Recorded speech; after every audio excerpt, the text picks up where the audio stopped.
Sindicato Mexicano de Electricistas. A nuestro compañero Humberto Montes de Oca, él es coordinador de la estructura ejecutiva de la nueva central y secretario del exterior del Sindicato Mexicano de Electricistas, y viene en representación del compañero Martín Esparza Flores, secretario general del Sindicato Mexicano de Electricistas. Bienvenido, compañero Humberto. Sí, muchas gracias, compañero Carlitos. Quisiera intentar contextualizar de entrada en qué situación se presenta esta revolución tecnológica y científica. Particularizando en el caso de México, que es el tema que nos ocupa hoy como sindicalistas de frente a estos cambios tecnológicos. Nosotros, los trabajadores en México, hemos estado sometidos durante ya varias décadas a un proceso de desmantelamiento de nuestras conquistas históricas, tanto a nivel contractual como a nivel de la Ley Federal del Trabajo. En todo este periodo hemos enfrentado, a veces con mayor capacidad de resistencia, otras no tanto, procesos de privatización de los servicios públicos, el desmantelamiento de las empresas públicas, particularmente en el sector energético, y una inserción subordinada al proceso de globalización internacional. Y esto va determinando un comportamiento de las políticas públicas y laborales con respecto a la clase trabajadora en nuestro país. En el caso particular del Sindicato Mexicano de Electricistas, ustedes conocen, sufrimos un duro golpe con la extinción de Luz y Fuerza del Centro en el 2009.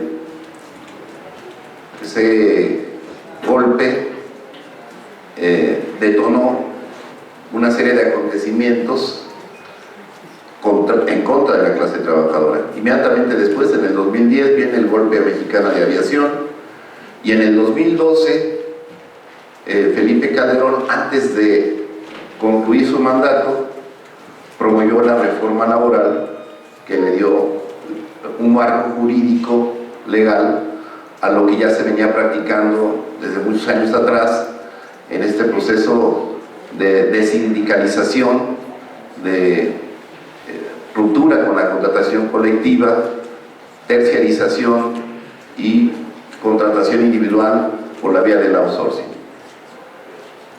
Y van continuando toda una serie de reformas estructurales en nuestro país que van profundizando el modelo económico que nosotros caracterizamos como de capitalismo salvaje, el neoliberalismo, que, como ya han dicho muchos, no es ni nuevo ni es liberal. Es capitalismo salvaje que impone como primera instancia las necesidades del mercado, de la competencia, de la inversión, para sobreexplotar la fuerza de trabajo de los mexicanos. Y a eso obedece los términos del Acuerdo de Libre Comercio con los Estados Unidos y Canadá, una mano de obra barata y un factor que es parte del modelo de acumulación del capital en nuestro país, que es el control de los sindicatos, el control del trabajo mediante sindicatos corporativos, hoy ya muy de moda, los contratos de protección patronal, que someten a los trabajadores a las condiciones que impone el capital, aparte de la política salarial de contención, que permite, según ellos, porque ese es el cuento, que entre más competitivos seamos, o sea, más baratos, más controlados, pues habrá más inversión, y si hay inversión, pues va a haber trabajo, ¿no?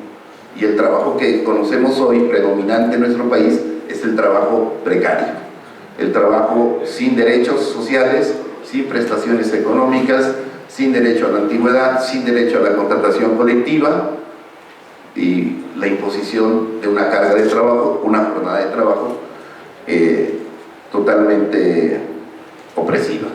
Ese es el trabajo, ese es el mundo del trabajo que nosotros conocemos, porque entonces yo diría que hay varios mundos del trabajo, no solamente hay uno. En la División Internacional del Trabajo Es obvio que estas tendencias de modernización científica y tecnológica en los procesos de trabajo van a tener un primer impacto. Los países altamente industrializados y también en nuestros países subdesarrollados, o desarrollo, como dicen, las ramas de la economía que están más articuladas al mercado global. En caso particular, la aeronáutica, la automotriz, a donde se están viendo esos procesos ya en nuestro país. En nuestro país ya hay robótica, ya hay automatización en muchas de las fábricas que vienen aquí a poner las transnacionales. En el sector eléctrico, la automatización es algo nuevo. Nosotros en Luz y Fuerza conocimos los procesos de telecontrol de las subestaciones de potencia, de las mismas plantas de generación de ciclo combinado, a donde ya se vive este proceso de desplazamiento de la mano de obra de los trabajadores. Hoy, por ejemplo, una planta de ciclo combinado con un promedio de generación de 500 megawatts no necesita más de 80 trabajadores en sus 24 horas, no necesita más. El telecontrol de las redes de transmisión y distribución también es un elemento que nosotros conocimos, pero hay otros segmentos del proceso de trabajo a donde es muy difícil que la automatización pueda desplazar, sobre todo lo que ocupa en trabajos manuales, en redes, instalación y mantenimiento de redes, a donde todavía se concentra el grueso del empleo en el sector eléctrico. En la comercialización, pues hay todo un proceso de atención al usuario, cada vez más sistematizado, ¿no? A donde también hay un desplazamiento de la fuerza de trabajo. Esos procesos nosotros los enfrentamos en el particular caso del Sindicato Mexicano de Electricistas, con Luz y Fuerza del Centro, mediante una serie de modificaciones al contrato colectivo de trabajo, tratando de contener el desplazamiento o buscando, como se hizo también en telefonistas, reubicaciones de los trabajadores de un área a otra para conservar el empleo y las prestaciones contractuales. Esta oportunidad de resistir desde la contratación colectiva nos la quitaron con la extinción forzosa de Luz y Fuerza del Centro. Aquí hay un desplazamiento masivo, un despido masivo de más de 44,000 trabajadores mediante un golpe de Estado prácticamente, con la intervención de la policía, el ejército, una campaña mediática de linchamiento en contra de la empresa pública y en contra del sindicato. Y bueno, el cuento ese de que con la extinción de Luz y Fuerza del Centro iban a bajar las tarifas eléctricas, y sucedió todo lo contrario. Hoy tenemos una Organización Nacional de Usuarios de la Energía en huelga de pagos que se niega, ¿no?, a aceptar el suministro por Comisión Federal de Electricidad mediante un pago que nunca se combinó entre el usuario y Comisión Federal de Electricidad.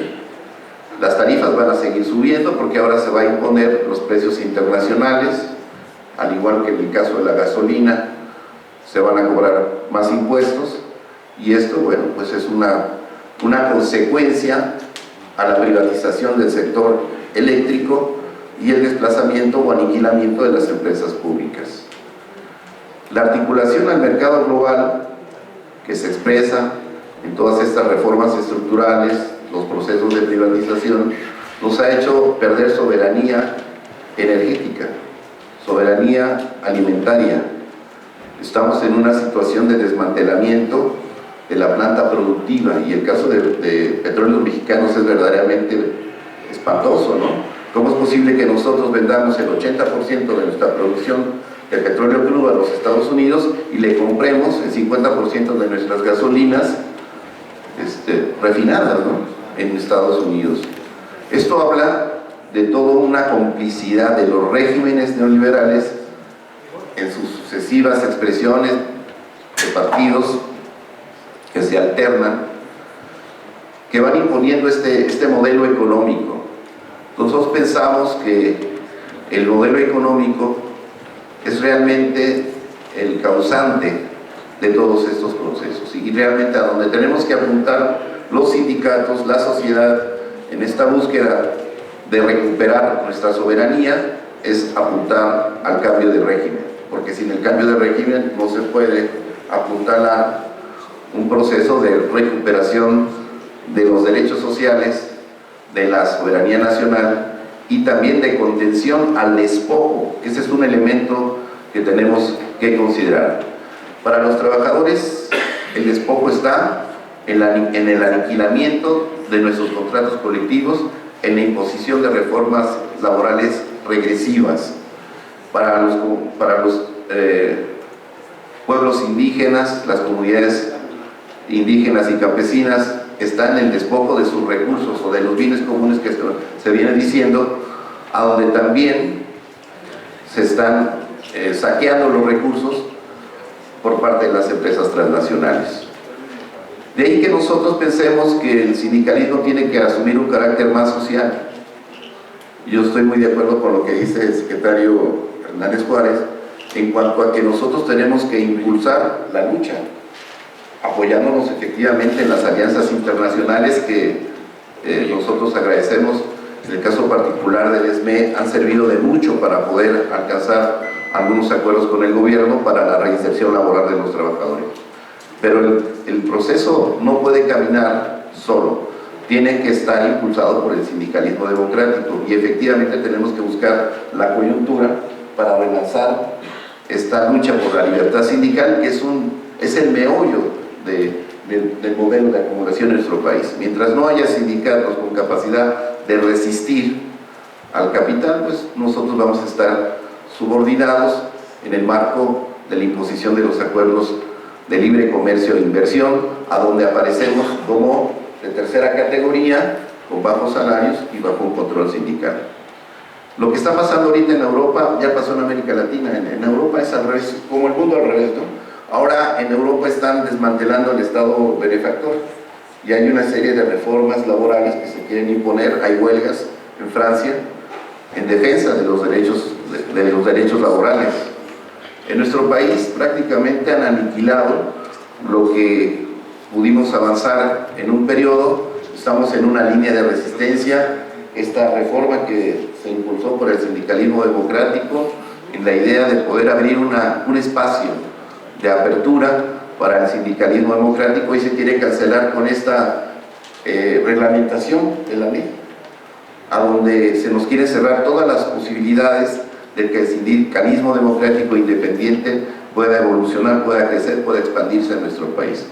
Entonces ahí está una cuestión que nosotros creemos muy importante. La participación en la OIT nos parece también fundamental para poder hacer la denuncia al Estado mexicano. Nosotros tenemos un pendiente, cuando nosotros presentamos nuestra queja a la OIT por el despido masivo de 44,000 trabajadores, no la admitieron y nunca nos dieron una explicación del por qué no se había admitido la queja del Sindicato Mexicano de Electricistas. Nos dijeron que la empresa tenía todo el derecho de reestructurarse como quisiera, ¿no? Y quedó pendiente este asunto. Hemos ido a la OIT, yo recuerdo muy bien que fuimos cuando estaba Javier Lozano como secretario del Trabajo, muy conocido de nosotros. Fuimos a la OIT y cuando el señor empezó a hacer su intervención, ya nos habíamos puesto de acuerdo con algunas delegaciones latinoamericanas que estaban ahí participando. Le dimos un fraternal saludo a nombre de los trabajadores mexicanos en plena sesión, junto con los compañeros mineros que estábamos ahí presentes, y se la recordamos bien. El señor no nos la perdona, nos lo dijo un día: no les perdono lo que hicieron en la OIT. Ahí mismo hicimos repartición de volantes en 3 idiomas, o sea, un poco saltando la formalidad de la propia instancia, pero entendiendo que nosotros tenemos que recurrir, y a eso voy, a formas de lucha que permitan visibilizar nuestra actividad, nuestras propuestas, nuestros proyectos. Si no lo hacemos así, ustedes ya lo vieron el 1 de mayo, ¿no? Llenamos el Zócalo de la Ciudad de México, ¿y qué repercusión tuvo en los medios de comunicación? Absolutamente nada. Y entonces a veces lo repetimos en las formas y a veces haciendo cosas más impactantes, más mediáticas, podemos visibilizarnos. Yo creo que es una cuestión que tenemos que revisar de fondo, porque no nos podemos quedar atados de manos cuando estamos haciendo actividad, protesta, estamos lanzando iniciativas, alternativas para los trabajadores dentro del propio marco del debate nacional, y prácticamente los trabajadores somos completa, olímpicamente ignorados.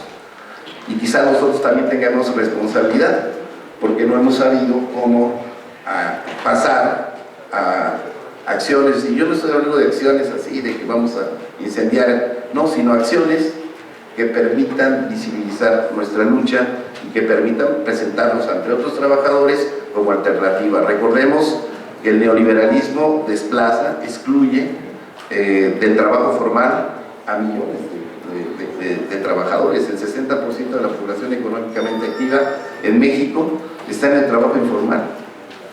O sea, personas que no tienen organización, que no tienen sindicatos, que no tienen derechos, que no tienen estabilidad en el empleo, no tienen seguridad social, etc., etc. Bueno, pues también creemos que los sindicatos, y es una consigna que tenemos en la nueva Central de Trabajadores, tenemos que buscar lanzar una campaña de organización de los no organizados y tratar de vincularnos a las luchas organizadas del movimiento sindical democrático y continuar con esta alianza transversal con otros movimientos sociales que también nos parece muy relevante, que podamos hacer alianzas de trabajadores con comunidades indígenas campesinas, con otros, con migrantes también, con otros sectores sociales que también están siendo atacados por el capital. Y en ese sentido decimos que el sindicalismo tiene que ser más abierto, más amplio, continuar con sus alianzas internacionales y también diseñar nuevas estrategias de lucha. Muchas gracias.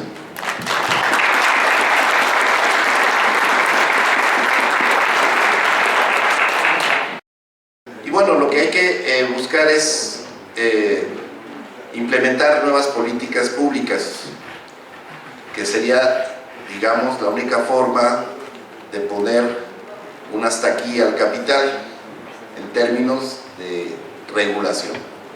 Y para eso se requiere del poder político, si no, ¿cómo vas a poder implementar una nueva política salarial que no solamente beneficie a los trabajadores de la educación superior, a todos los trabajadores de la educación y en general a toda la clase trabajadora?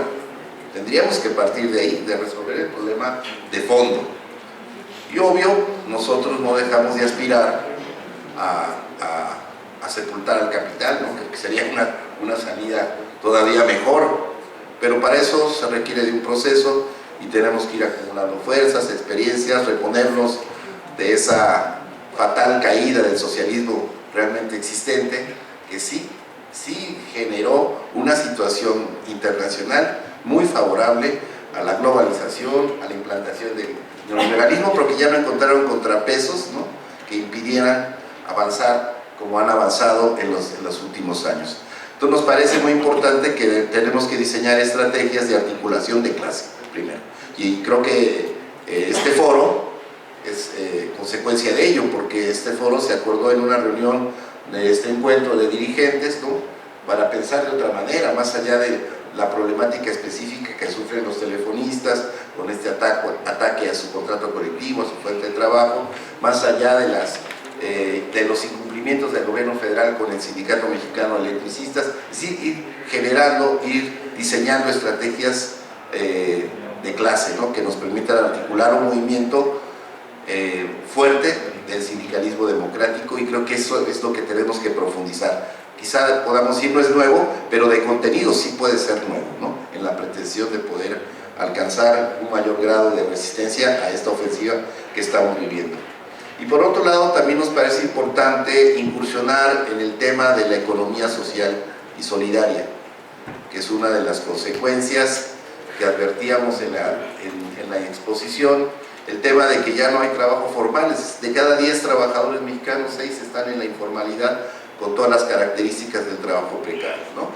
Y entonces tenemos que crear una economía alternativa, y esto ha sucedido ya en algunos países de América Latina, en Argentina con las empresas recuperadas por los trabajadores, hay cooperativismo en Venezuela, en Bolivia, en Ecuador, en Brasil mismo, y hay otras formas de articular redes económicas en un intercambio de servicios, de productos, de alimentos con otras comunidades, con otros sectores sociales, y creo que por ahí también tendríamos que incursionar.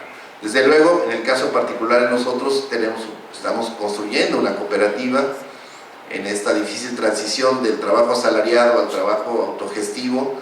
No es cosa fácil, es muy complejo, pero la iniciativa ya está en marcha y creemos que también podemos generar una forma de trabajo alternativo en manos de medios de producción, en manos de los trabajadores, sin patrón, y buscando articular estos esfuerzos a una economía de intercambio con otros sectores sociales. Eso podría también ser como parte de las alternativas de diseño que se plantea, ¿no? Y lo último, diré que también hay que buscar una sincronización de la lucha a nivel internacional. Curiosamente, en América Latina, posterior a la caída del socialismo realmente existente, se dieron procesos que se conocen hoy como de gobiernos progresistas, ¿no? En algunos casos hubo asambleas constituyentes y los cambios fueron más de fondo. En otros casos no hubo asamblea constituyente, se mantuvo el régimen político con sus características antidemocráticas, y bueno, ahí los Estados Unidos, el imperialismo, pudieron revertir algunos procesos, como con golpes de Estado que le llaman suaves, para mí siguen siendo salvajes. La institución de Dilma en Brasil, hoy está Temer, está echando atrás los avances sociales que tuvieron en el ciclo progresista. En el caso de Macri, en Argentina, está desmontando también los avances que hubo. Y bueno, sucede también en Europa. Ahí también está esta ola de reformas laborales y demás. Entonces creemos que también debe haber una sincronización de luchas a nivel regional, a nivel continental y a nivel mundial. Si esto pudiera desarrollarse, tendríamos más posibilidades que intentar resistir localmente o regionalmente. Creo que tiene que haber una respuesta de los trabajadores a otro nivel. Y bueno, pues se construye pensando por tener relaciones entre los sindicatos de América del Norte. Hoy tenemos coordinaciones que no teníamos hace unos años. Está la Trinacional de Solidaridad, tenemos relación con los compañeros de Estados Unidos, de la FENECIO, tenemos relación con los compañeros de Canadá. Hacia el sur, nosotros en particular somos parte del encuentro sindical Nuestra América, a donde están varios sindicatos, está la CSA, en fin, hay muchos esfuerzos de articulación que deberíamos profundizar en su análisis y buscar una mayor unidad de acción a nivel global de los trabajadores.